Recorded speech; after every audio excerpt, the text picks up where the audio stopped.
بذكر الله ترتاح القلوب وتنزاح المتاعب والكروب. بسم الله الرحمن الرحيم.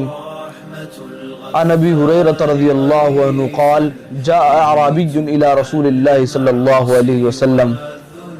حضرت ابو ہریرہ رضی اللہ تعالی عنہ سے مروی فرماتے ہیں کہ ایک دیہاتی اللہ کے رسول صلی اللہ علیہ وسلم کی خدمت میں حاضر ہوا اور اس نے عرض کیا کہ اے اللہ کے نبی صلی اللہ علیہ وسلم، یا رسول اللہ ماذا فرض علی من الصلاۃ، اے اللہ کے نبی مجھ پر کتنی نمازیں فرض کی گئی ہیں؟ تو اللہ کے نبی صلی اللہ علیہ وسلم نے ارشاد فرمایا الصلوات الخمس، 5 نمازیں.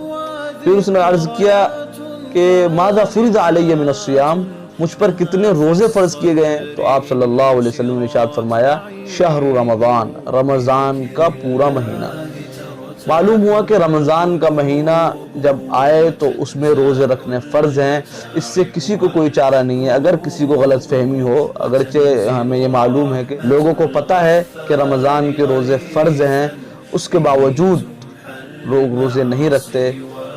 اس حدیث پر عمل کریں اور ہر شخص رمضان کے روزے ضرور رکھے. اور جو شخص رمضان کے روزے نہیں رکھتا وہ انتہائی گنہگار ہے. اللہ تبارک و تعالیٰ کے حضور اس کو حاضری دینی ہے اور اس کو اس عمل کا جواب دینا پڑے گا.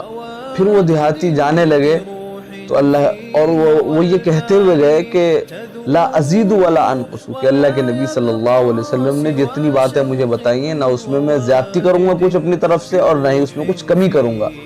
تو اللہ کے نبی صلی اللہ علیہ وسلم نے خوشخبری کے طور پہ فرمایا کہ قد افلح، کہ وہ شخص کامیاب ہو گیا اگر اس نے ان باتوں پر اسی طرح عمل کیا جیسا کہ وہ کہہ رہا ہے. تو ہم سب کو بھی اس کامیابی کی طرف دوڑنا چاہیے، ہم سب کو بھی اس کامیابی کی طرف لپکنا چاہیے اور ہمیشہ ساری زندگی ہمیں روزے رکھنے کا عزم کرنا چاہیے. جب رمضان آئے ساری زندگی ہمیں بھی روزہ رکھنے کا عزم کرنا چاہیے.